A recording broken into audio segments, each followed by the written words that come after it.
This is a reading of my text from my computer, and I will do my best to get as much as I can in.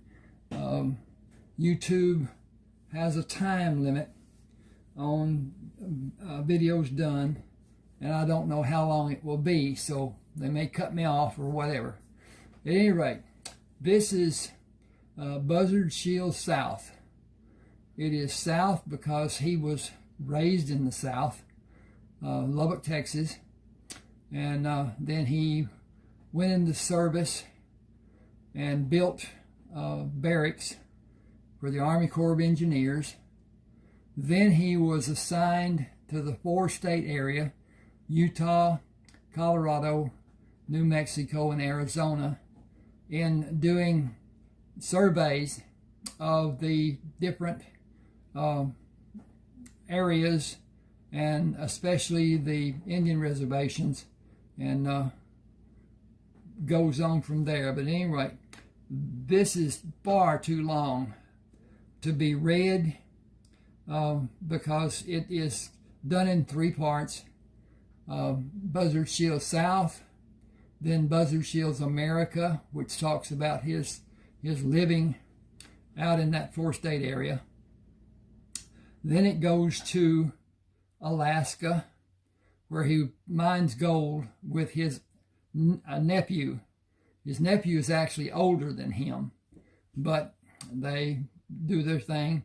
Lee had found gold in his explorations. He had an airplane, had a mail route that he flew with his airplane, and most of the people dealt with gold in Alaska at the time. At the time, there were more millionaires in Alaska than anywhere in the world, and it was because of their mining. The gold rush in Alaska lasted a while. Then it was cleaned out pretty much, or whatever. Nothing was done, or ever has been done much, in the eastern portion of Alaska. And there are mines other places that those people did. But at any rate, I'll start this out. I'm going to get a drink here, and hope you enjoy this. I'll leave a link to the second part that I'm going to do, and to Buzzard Shields South on Smashwords. Smashwords is the second largest ebook distributor. And then Mark Coker, who was the proprietor of Smashwords, partnered with, sold to, I'm not certain exactly how it went, but to Draft to Digital, D2D. And they are not, what would you say, author friendly. Smashwords still is. You can still buy on Smashwords. It does not have the amenities it had before, but we can work through those. At any rate, I'll leave a link to the next portion that I will do, next video that I will do, and then the link for you to look at Buzzard Shields South, America, and North. It constitutes somewhere around 970 pages, which is a lot. But at any rate, I have 30 ebooks, or portions of ebooks, published on Smashwords. I have one book that I haven't finished, and I will probably not publish it. Have to go on Draft to Digital to do that, and I'm not going to continue with them. Amazon treats us shabbily. That's all I'll say about that. Okay, we're going to start off here. This is chapter 1, and I wrote it where it may not be somewhat clear to you to begin with, but then it goes through. And so here we go. Shields, you're a punk. I told you to have my money when you come down this alley. Give it to me. Morty stopped, facing Charles. I don't have any money. I'll whip your ass. You'll have it tomorrow. I'll whoop your ass again. He threw a roundhouse right, which caught Morty on the left side of his head. Morty bent forward when Charles kicked him between his legs. Throwing his left hand up to cover his ringing ear and protecting his crotch with his right hand, his knees bent. Unable to stand, he slowly sagged to the ground. Charles hit him on his left hand, which partially covered his ear. Bare knuckles pummeled the flesh and bone of his left temple. Morty fell face down in the dirt of the alley, unconscious. Tandy Graves found Morty attempting to move his legs under him while he fought to push his body up and stand. He saw blood on Morty's left hand. Turning Morty on his back, he saw blood coming from Morty's left ear. Continually blinking, Morty tried to focus on Tandy's face. I'm going to kill Charles Greer. Tandy pulled up on Morty's right arm as Morty slowly sat up. You better have help. He's 6 years older than you, and he's a lot bigger than you. I'll have help when I come back. Sorry, I'll back up and do this. I'll have help when I come home tomorrow. I'm going to beat his ass to a bloody pulp. Tandy helped steady him. You're no match for Charles. Even if you could do something, Charles, you'd have SB next. You need Frank Smith to whip Charles and keep SB off of you. Frank won't help me.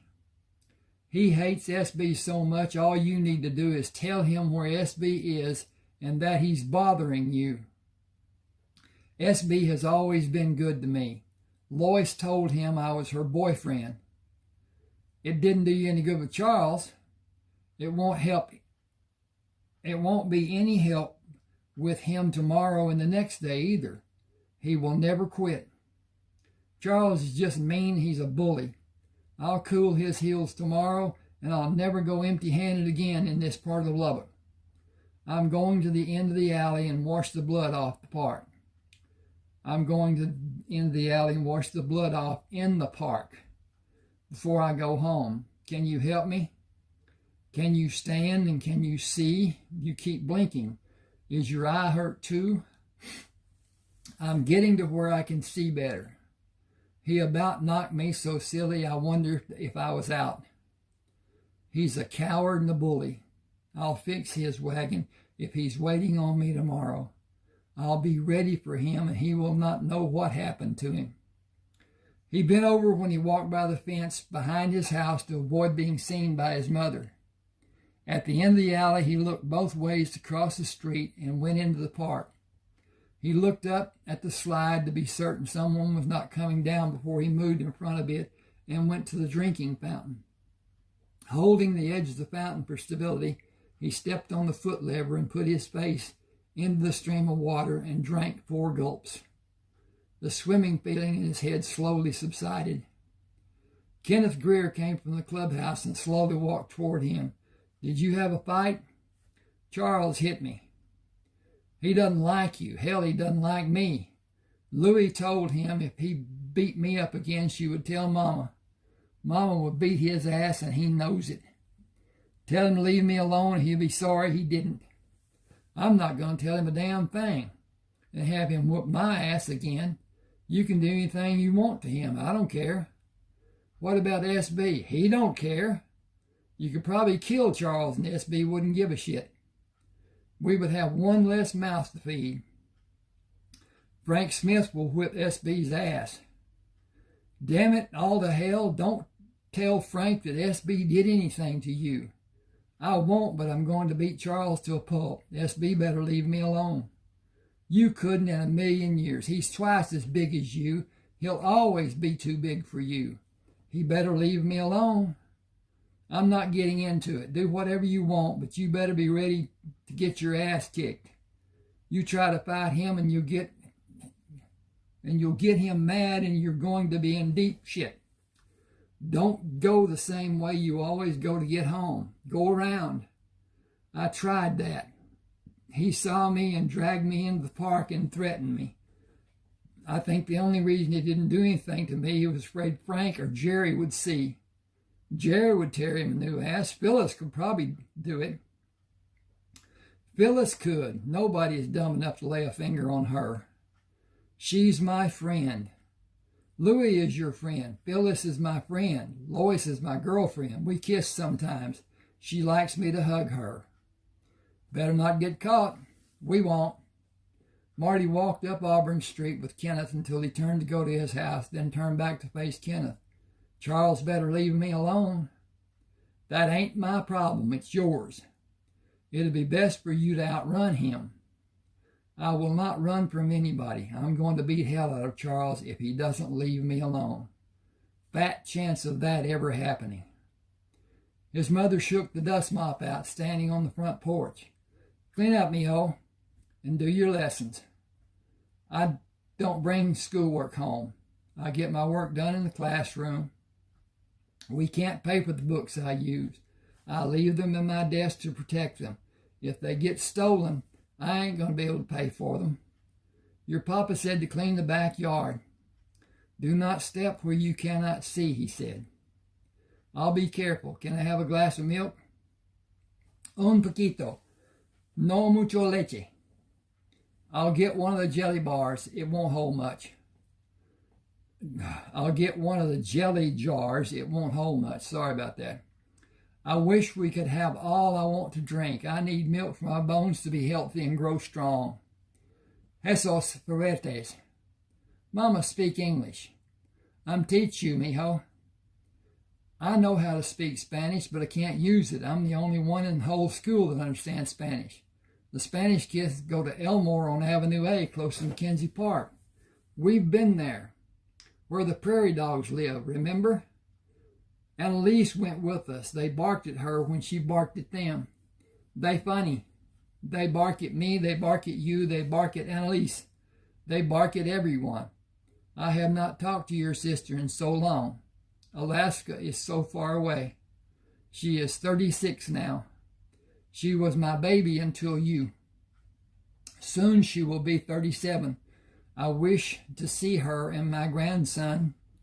Lee is 17. He will be big now. I don't know. I have been your baby for 12 years. You will always be my baby boy. Morty drank the small amount of milk, left the house through the back door, and stepped off the porch into the grass. Wind-blown scraps of paper littered the yard. Opening the shed, he took out the broom handle with the nail pushed into the end and spiked the scraps until the nail no longer speared and held the paper. Moving out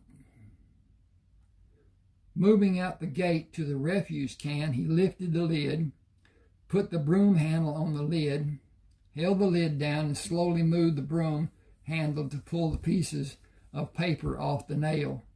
He finished cleaning the yard and picked up paper the wind left against the fence outside in the alley. Taking the short broom handle to store in the shed, he pulled a standard length broom handle down from a horizontal rack on the wall, stood it against the fence, braced against the raised floor of the back side of the shed. No one can see it from the alley. I'll get it in the morning on my way to school. Charles better not be waiting for me again. I'll beat his ass and bust his head. Morty stood at the front window and watched Alan Shields take a broom handle from the back seat of the car Clarence Wellborn drove in the morning, taking them to work and to bring them home in the afternoon. Papa's home. Morticius Shields stood behind Morty, holding the curtain away from the window. He is so handsome. You are like him, my handsome men. Mi amanto y mi hijo. He will hunt for rabbits. I make dumplings with them. We might not bring any home. It is always so. We never go hungry like my family in Mexico. It was hard for us to live. Alan kissed Marissa and gave Morty the broom handle. He pulled 2 short pieces from his back pockets.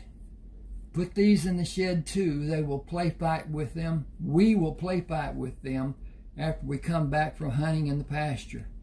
Morty twirled 1 short piece through his fingers and dropped it. He looked up at Alan after he quickly caught it as it bounced up from the floor. Quick as a cat, but you are still not considering the limits. Everything has limits. Get your guns in the bag. Clarence will meet us in the park. Get our guns in the bag. Walking on the road leading to the pasture, Morty considered Alan's words about limits. They did not speak about going to the pasture, fearing someone might hear and report them to the college. Even with the threat, they did not attempt to hide. They were proud men. He climbed through the barbed wire fence beside the locked gate and immediately began searching the mesquite bushes for rabbits hiding in the bushes. The men stood tall to peer down in the bushes or leaned to push the limbs away to see and shoot the rabbits. Shorter than the men, Morty used the barrel of his gun to slowly push the limbs apart to see if a rattlesnake waited in the bushes. When he was sure none were hidden, he would locate a waiting rabbit and sight the gun on it. Alan took the first 6 rabbits away from the area where they were cleaned them and joined Clarence and Morty, moving from mesquite bush to mesquite bush with occasional pops from the small caliber small caliber rifles. Clarence put 9 rabbits in his bag when Alan gave them to him. I saw a lot of small rabbits. We will be able to hunt through good weather and have plenty of food for our families. Alan looked toward the setting sun. Rabbits breed all the time. I've seen thousands out here. When we were little and we came to play and made loud noises. We were happy to be away from people and felt free when we were here in the pasture. We never see all of it now because we don't go that far. When we were kids, we roamed all over it. We had to be careful and continually watch for the bull. The cows and calves aren't as mean as the bull. We didn't have guns to frighten them away like we do now. Twilight allowed them the ability to walk the distance back to their homes.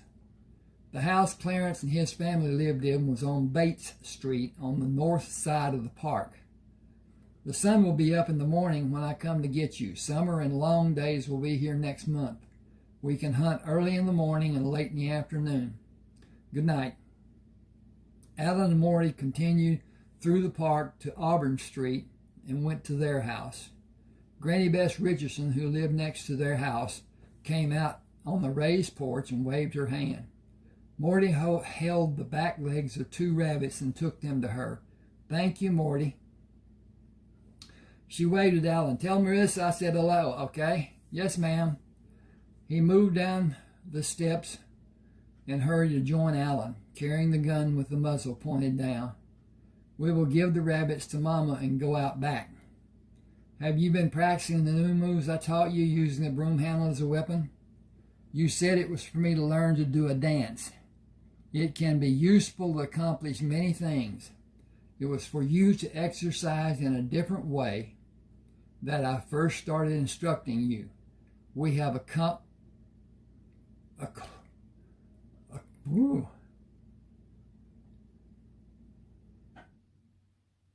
Oh, sorry. I didn't get that. We have accumulated more than I had thought to have in the shed. I have a lock to put on it and keep the contents safe. The key will be on a nail beside the door in the dining room, and I'll have the extra key in the bottom drawer of the chest of drawers. They must not be lost, or you will be sawing on the lock for days trying to cut it off with a hacksaw.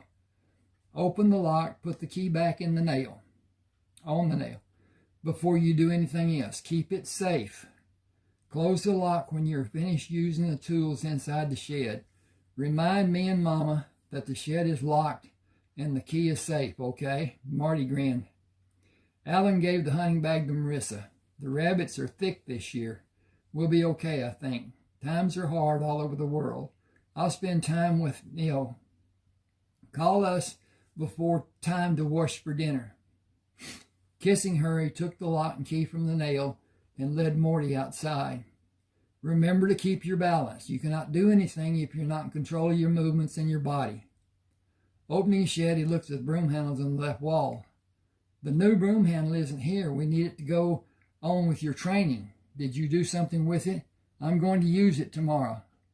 You can use it tomorrow, but you need it today. I will have one, and you will have one, and we will exercise with attacks and parries and counterattacks. You know the different moves. We will use the moves to do striking, to attack, and to counterattack. Where is the broomstick? Behind the shed, against the fence. Bad dogs, worse. Remember to never try to... Bad dogs, worse. Okay, remember to never try to hit anything hard. If you break the handle, you will have two pieces you may be able to use, but two pieces will not be yours to use wisely, as it will be in a short time. We will get into using the short pieces later, after you master the use of the long handle. It is almost the same, but it gives you more options and requires greater strength when you use the short pieces. It also allows you to move faster, which can cause problems you need to learn to avoid and learn how to continue if it happens. Bring the handle to me. Alan showed Morty how to move and attack and watched him practice until Marissa called him for dinner. Alan placed the handle he used in the shed. Put the broom handle back where you had it. Remember to be deliberate in your moves until you feel you know your opponent. Then do what comes naturally to you. Don't let one strike by your opponent defeat you. Act as fast as you can to gain the dominant position and strike faster and more often. Physical action is important. Mental conditioning is the only measure of winning or lack of it. Phew. Gotta remember and do this again. Mental conditioning is the only measure of winning or lack of it will lead to your being defeated. You are never defeated if you never admit defeat. Wash your hands before you go to your mama's table. Remember your manners. People will always judge you by how well-mannered you are. Sometimes I think about those things and forget. Keep yourself inside the immediate surroundings and consider what is happening and what is said. People don't always show and say what they mean. You need to be in the moment, or you may be trapped and embarrassed, or even worse. Live in the moment and let whatever may happen later wait. Always be prepared as best you can and know what is happening outside the immediate area for your safety, but never take your attention away from the immediate area for a long period of time. Time is precious. Use it wisely. Alan had breakfast and went to the front door when Clarence honked. He kissed Marissa and whispered, "Hijo has something special he will do today. Act like you don't know anything about it so he doesn't get swelled up in his pride." "I know nothing except what you tell me." "I would not know that if you only kissed me and left for work as you always do. Now I'm expecting his news of what happened." "He may not tell us anything. I want you to be attentive when he comes home from school for any indication he may give you." Morty washed at the sink, dried his face and upper body, and put on the only shirt he had to eat the breakfast Marissa had on the table. He thanked her and went out the back door to retrieve the broom handle. He happily twirled it as he walked down the alley until Charles stepped in the alley in front of him. "Give me the money you have." "I don't have any money. I never will have. I'll whip your ass again. Give me the money." "Everyone has milk money or lunch money. You aren't carrying anything to eat, so you have money. Give it to me." "I don't have any money to give you. I never have milk or eat during the school days." Charles threw a straight right punch that Morty parried with the broom handle, did a spin to his right to move forward, and struck Charles with a solid blow across his back. Charles turned to face Morty. Believing Morty would be off balance by his turning, Charles threw another straight right. Again, Morty parried the fist away, did the same spin, and struck Charles harder than before. I will hit you harder every time you try to hit me. You've been lucky. I'm going to whip your ass. I always have. I don't care how bad I hurt you. He started to lunge at Morty and felt the end of the broom handle plunge into his chest. As he attempted to grab the handle, Morty dropped it away from his grasp and brought the handle around to hit him on the left side of his face. Spinning the handle in front of his body, Morty struck Charles on the opposite side of his face and on his left hand, then across his right leg. Morty backed away, anticipating the next move Charles would make, which was a low dive, trying to catch Morty by wrapping his arms around his lower legs. Morty hopped to his right and bounced the handle off the top of Charles' head and quickly struck the same place again and again. He turned and walked across the street that divided the two city blocks and continued up the alley on his way to McWhorter Elementary School. Marissa continued watching until Charles finally moved to stand on his hands and knees, shaking his head. Iho is growing. Soon he will be a strong young man. He will be big for his age. Even now he is. She went inside smiling, and smiled each time she thought of what she witnessed, while she did her usual household tasks. Wow, couldn't get that out too. Morty moved through the door of the classroom, sat in his desk, and placed the broom handle on the floor beside his desk. He took the first book to be used and opened it to the page the class was on the previous day. With the paper he began writing on yesterday, he continued writing. The teacher stood beside him to check his progress and asked, "Do you need the stick?" "Yes, ma'am." "Keep it from being a problem. I'll allow you to keep it. Bad dogs? Worse than dogs, ma'am. Protecting yourself may never be easy. I had several bullies when I was in school. I found that force worked to my advantage better than diplomacy. Speaking softly and carrying a big stick was advice I took to heart, though my stick was much smaller than yours." Billy Bob Baker sat behind Morty. "Can he take it outside at recess and show me how I can use it?" "Only you. The others must not bunch around you for their safety. I will monitor your activities and warn them to be safe and stay away." Billy Bob grinned. "Thank you, ma'am." "You are both doing well. Continue with your work." She led the class out to the playground at recess and stood beside the utility pole, indicating Morty and Billy Bob could stand close to her. With a shake of her finger, she warned the other children to stay away. Billy Bob asked, "Where did you get your name? I've heard of Marty, but never Morty." "It was from our first grade teacher. My first name is long. I was trying to spell it and only got Mort written when she had us pass her papers to the front. She put a Y on the end of Mort, making it Morty. I liked it better than my name, and it was easier and faster to sign on my paper, and I've used it since then. The exercise with the broomstick is like the cheerleaders use with a baton. Sort of. It lets you move and dance and strike to build your stamina, help with you seeing the handle and moving it as you need to. Papa calls it hand-eye coordination. He learned from his papa. It is good to know how and build with it. It helps your reaction and timing." After school, Morty was approaching the street where Charles met him earlier. Morty cautiously moved to the left side of the alley. Charles came from the street on the opposite side of the alley. "Trying to hide from me?" "Just to gain an advantage. I saw your shadow through the fence. Leave me alone. I'm going to cut you to pieces." Morty looked down at the right hand, which Charles held low. Sunshine gleamed from the knife blade. Morty set himself for the rush he felt Charles would employ.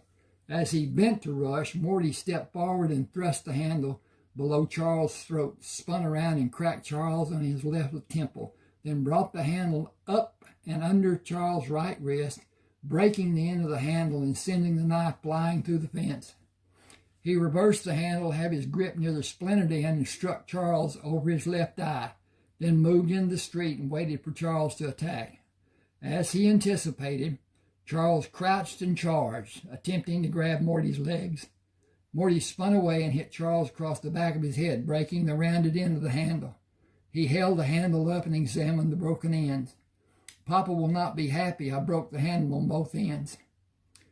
He told me not to strike with force. Charles, if you want to continue, you don't have a knife anymore. The handle will do more damage if I use the splintered ends. I will do as you ask. You will never bother me again. I will break another handle on your head. I have a good supply of handles. Charles did not answer because Charles did not hear Morty talking to him. Charles was unconscious from the last blow Morty struck. Morty slowly backed away from Charles, moved down the alley to stand the broken broom handle against the floor of the shed, leaning against the fence. SB came around the corner of the street as Morty crashed the last strike of the handle on Charles' head. He stopped to watch Morty look at the broken ends of the broom handle and went to help Charles when Morty left the street. Turning Charles over, he raised his head with his left hand and slapped him with his right hand and slapped him again. Then Charles' eyelids opened slightly to reveal only whites. SB slapped him again. Charles raised his head and swung wildly away from SB.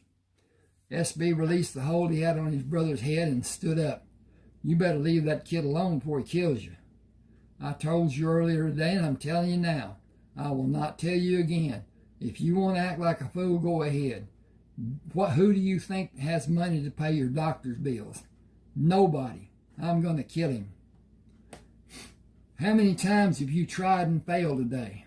I think you are acting stupid. You keep doing your stupid act, and one of the Smith brothers will tear you a new ass. I told you to quit. I'm done with it. You know Frank and Jerry watch out for the kid. You're not going to make a problem for us. Quit acting like a child. Grow up and get a job. He's a little punk. I'll get him. You may get worse than what you already got. Leave the kid alone. Go get a job. We need more money than I'm making. The world is going to shit in a handbasket and you're acting stupid. Learn, dumbass. You're almost 18 years old. Kid's in the 5th grade and he has whipped your ass twice today. You outweigh him by at least 60 pounds. You can't match his speed. He could have killed you. Nobody who saw it happen would talk. You'd be dead laying in the alley and no one would talk because nobody likes you. Learn and try to act like a man. I'm done. You better be, and you better get a job. Smiling broadly, Morty had... I got to take a break here a minute and get things back in order and continue. Gather my wits here. Smiling broadly, Morty held the guns in the hunting bag standing on the front porch with Marissa when Alan came home. He walked around the car and spoke to Clarence, then waved for Morty to come to him and threw Marissa a kiss. Taking the gun from Morty, he asked, "Did your school day go as planned?" "It was a normal day. I broke the broom handle." "Did you have a good reason when you broke it?" "I did, but I broke it on both ends." "Will you need to break another one?" "I hope not. I did not break it this morning when I first used it. I broke it this afternoon on the way home." "Did you bring it home?" "Yes, sir." "We will saw it to make 2 pieces to use in your exercises." "Yes, sir." "Did it break in the middle?" "No, sir, only the very ends." "I thought it might not break because I only used the ends." "You must have struck something that was very hard using the force of a strong blow." "Yes, sir, I did, twice. I didn't intend to, but I was angry." "It will not be the same as last time. Learn from it happening. Try to control your anger. Anger leads to irrational thoughts and actions. Try to control your anger to channel your emotions to benefit your needs. Adrenaline gives you more strength. Use it to your advantage. Learn the words to help you understand, and the actions will come to you later. We will meet Clarence and hunt and tech pasture. After dinner, Alan led Morty to the shed and took the saw to cut the broom handle into 16-inch pieces. We will begin by playing a game. I will hold the short pieces and you will strike them once with short pieces you hold in each of your hands. I will move and you will strike on and on until it becomes an exercise of striking quickly without anticipating a move to be made against you or that you believe you need to make. More hand-to-eye contact, that and even more. Morty quickly became adept at following the pieces Alan moved without following with direct eye contact. Alan stopped moving the pieces. That will do for this practice session. Come sit on the porch with me. He sat on the floor of the porch with his feet on the concrete step.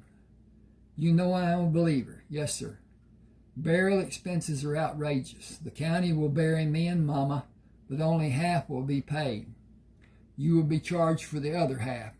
If we are cremated, there is no charge unless you ask the county for the ashes. I will not take anything away from you except to ask that you do not have a viewing and a funeral or a burial for me or for Mama. Will you promise? It is what we want. Will I be allowed to make your wishes known as young as I am? As our last survivor, you will. Then I promise. Do you think something will happen?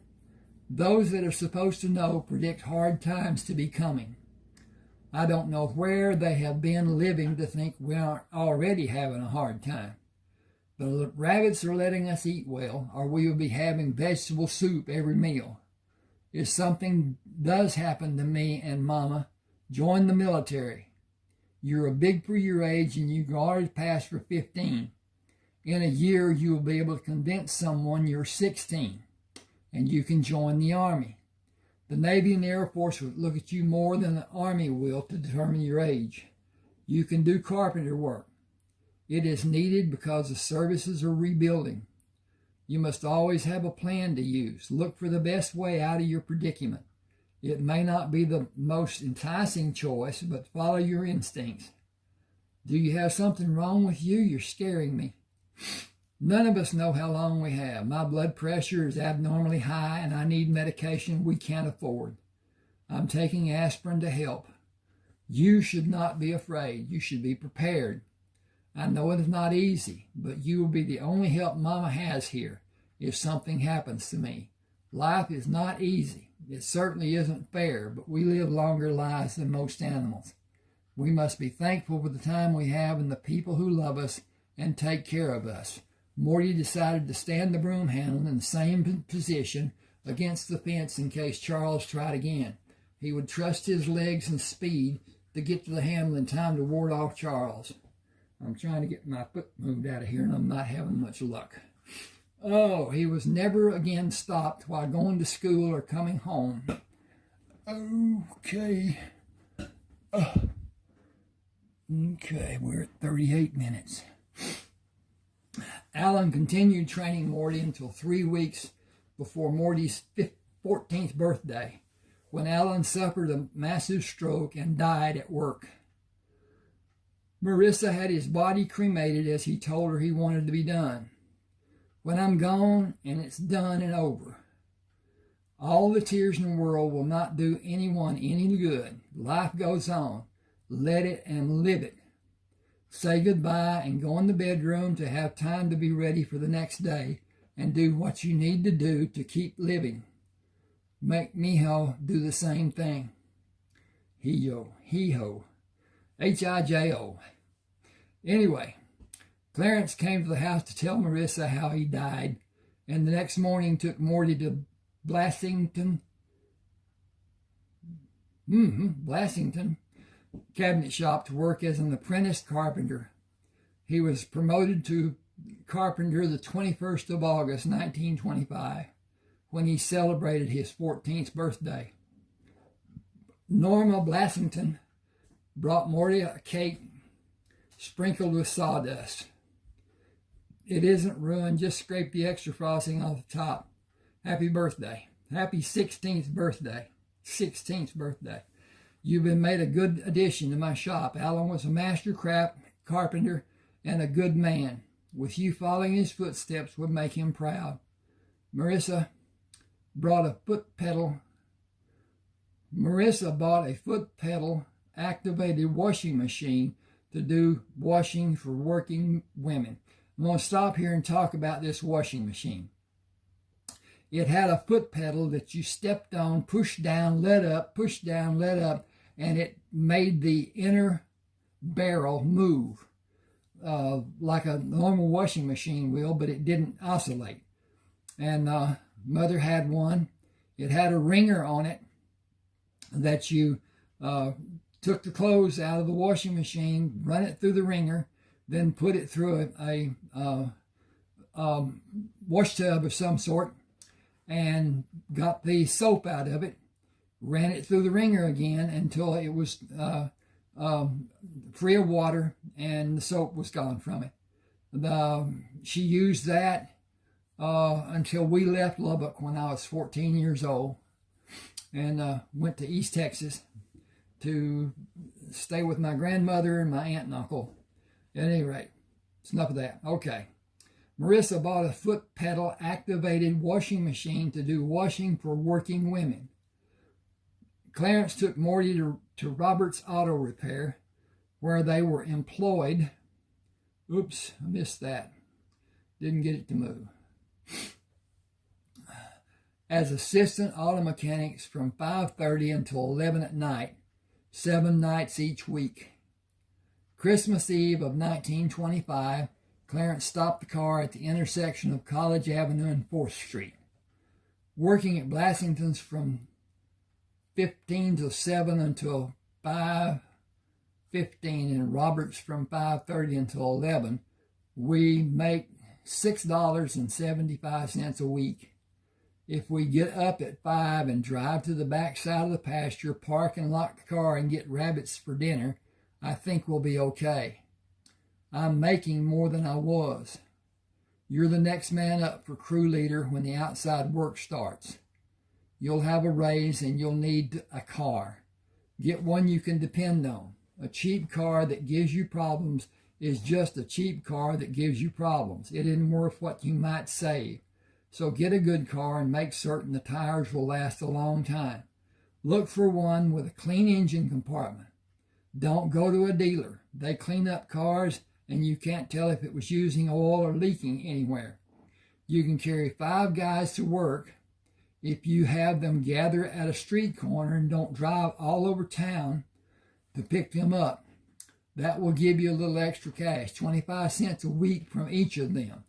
Try to have guys be on the route you will drive to get to the job. Save time and save gas. He stopped in front of Morty's house. Enjoy tomorrow. We get another day off on the 1st. Merry Christmas. I'll stop for you in the morning at 7. We can sleep in until then. See you later. Merry Christmas. See you later. I bought myself a metal lunchbox for Christmas. The guys will be jealous. We start putting the pictures together in the stores the 2nd. It will help. Lots of rats in those new buildings. A paper bag will be a good target for them. My metal box will keep the bread and rabbit quarters safe. Marissa met him at the door. Merry Christmas, Hill. I make a cake for you Christmas. It will be better if we have a tree. We have much more than the neighbors. Marissa kissed him on the cheek. We have savings that is drawing interest. None of the neighbors have that. Granny Bess's lights are off. Did she go to Muleshoe? Tanya came to get her this morning. She said, Merry Christmas to you. I'm going to start making the rooms upstairs in the back addition tomorrow after we get back from hunting. I'll finish the bathroom next week when the hardware store has the plumbing parts I need. That will give us 8 sleeping rooms. $5.60 a week from one of the college girls will help.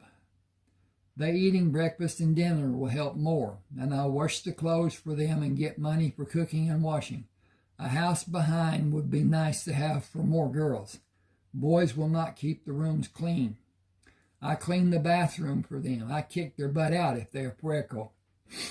Mama, girls are not called pigs. They are called slobs. Then I kick their butt out if they be slobs. April 14th of 1926, the crew at the shop and the crew at the store were informed that Norma Blasingame passed away during the night. Burl Briscoe came to the store and told the crew he had an announcement. Friday will be the last day you will be paid for working a week. Payment will be done for you at the end of the month after Friday. I'm going to stop here and I'll make it part 2, continuing from this point. Thanks for being with me. Please subscribe to my channel and share, like, and tell me what you think about things. And I'll continue to do what I can when I can. Anyway, thank you.